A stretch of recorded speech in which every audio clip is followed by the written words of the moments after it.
ಯುಗಾದಿ ಹಬ್ಬಕ್ಕೆ ವೈಷ್ಣವಿ ಗೌಡ ಅವರ ಕಡೆಯಿಂದ ಹೊಸ ಗುಡ್ ನ್ಯೂಸ್ ಕೂಡ ಸಿಗ್ತಿದೆ. ಮನೆಯಲ್ಲೂ ಕೂಡ ಬಹಳಷ್ಟು ಖುಷಿ ಆಗಿದ್ದಾರೆ.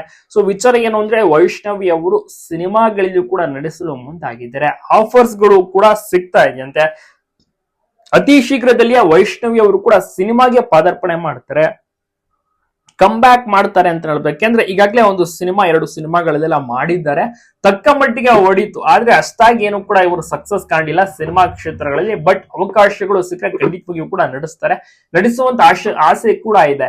ಸಿನಿಮಾಗಳಲ್ಲಿ ಬಹಳಷ್ಟು ಉತ್ತಮವಾಗಿಯೂ ಕೂಡ ಅಭಿನಯ ಮಾಡ್ತಾರೆ, ಟ್ಯಾಲೆಂಟೆಡ್ ಪರ್ಸನ್. ಯಾಕಂದ್ರೆ ಅಗ್ನಿಸಾಕ್ಷಿ, ಸೀತಾರಾಮ ಧಾರಾವಾಹಿ, ಸಾಕ್ಷಿ ಅಂತ ಹೇಳ ಪ್ರತಿ ದಿನ ಎಷ್ಟು ಕಂಪ್ಲೀಟ್ ಆಗಿ ಕೆಲಸವನ್ನ ಮಾಡ್ತಾರೆ, ಕೊಟ್ಟಂತ ಪಾತ್ರವನ್ನ ಅಚ್ಚುಕಟ್ಟಾಗಿ ನಿಭಾಯಿಸ್ತಾರೆ. ನಿಜಕ್ಕೂ ಕೂಡ ಅದನ್ನ ನೋಡಿದವ್ರಿಗೆ ಗೊತ್ತಿದೆ. ಯಾಕಂದ್ರೆ ಡೈರೆಕ್ಟ್ ಆಗಿ ನೋಡಿದವ್ರು ಎಲ್ಲರೂ ಕೂಡ ಹೇಳುವಂತದ್ದು ವೈಷ್ಣವಿ ಅವರು ತುಂಬಾನೇ ಹಾರ್ಡ್ ವರ್ಕಿಂಗ್, ತುಂಬಾನೇ ಚೆನ್ನಾಗಿ ಕೆಲಸವನ್ನ ಮಾಡ್ತಾರೆ.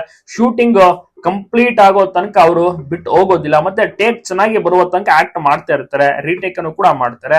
ಅಷ್ಟು ಪರ್ಫೆಕ್ಟ್ ಆಗಿ ಅವರು ಕೆಲಸದಲ್ಲಿ ಮುಂದೆ ಇರ್ತಾರೆ ಎಂಬುದು ಪ್ರತಿಯೊಬ್ಬರ ಒಂದು ಅಭಿಪ್ರಾಯ. ಸೊ ಹೀಗಾಗಿ ವೈಷ್ಣವಿ ಅವರು ಸಿನಿಮಾದಲ್ಲಿ ನಡೆಸಬೇಕು, ಮಿಂಚಬೇಕು ಎಂಬುದೇ ಫ್ಯಾಮಿಲಿ ಅವ್ರಿಗೂ ಕೂಡ ಒಂದು ದೊಡ್ಡ ಆಸೆ. ಯಾಕಂದ್ರೆ ಇಷ್ಟೊಂದೆಲ್ಲ ಕಷ್ಟಪಟ್ಟಿದ್ದಾರೆ ವೈಷ್ಣವಿ ಅವರು. ಕಿರುತೆರೆ ಹಲವು ವರ್ಷಗಳ ಎಕ್ಸ್ಪೀರಿಯನ್ಸ್, ಸುಮಾರು ಏನಿಲ್ಲ ಅಂದ್ರೆ 10 ವರ್ಷದಿಂದ ಕಿರುತೆರೆಯಲ್ಲಿದ್ದಾರೆ. ಒಳ್ಳೊಳ್ಳೆ ಪ್ರಾಜೆಕ್ಟ್ ಗಳನ್ನ ಮಾಡಿದ್ದಾರೆ, ಸಾಕಷ್ಟು ಜಾಹೀರಾತುಗಳಲ್ಲಿ ಮಿಂಚಿದ್ದಾರೆ. ಸೊ ಹೀಗಾಗಿ ಸಿನಿಮಾಗಳಲ್ಲಿ ಇನ್ನಷ್ಟು ಜಾಸ್ತಿ ಚೆನ್ನಾಗಿರುವಂತಹ ಒಂದು ಪಾತ್ರ ಸಿಕ್ಕರೆ ಖಂಡಿತವಾಗಿಯೂ ಕೂಡ ವೈಷ್ಣವಿ ಅವರು ಬಣ್ಣ ಹಚ್ತಾರೆ. ನೀವು ಕೂಡ ಸಪೋರ್ಟ್ ಮಾಡ್ತೀರಾ, ನಿಮ್ಗೂ ಕೂಡ ಇಷ್ಟನ ವೈಷ್ಣವಿ ಅವರು? ತಪ್ಪದೆ ಕಮೆಂಟ್ ಮಾಡಿ, ಎಲ್ಲ ಕಡೆ ವಿಡಿಯೋನ ಶೇರ್ ಮಾಡೋದನ್ನ ಮರಿಬೇಡಿ. ಎಲ್ಲರ ಅಚ್ಚುಮೆಚ್ಚಿನ ನಟಿ ವೈಷ್ಣವಿ, ತುಂಬಾನೇ ಚೆನ್ನಾಗಿಯೂ ಕೂಡ ನಟಿಸ್ತಾರೆ.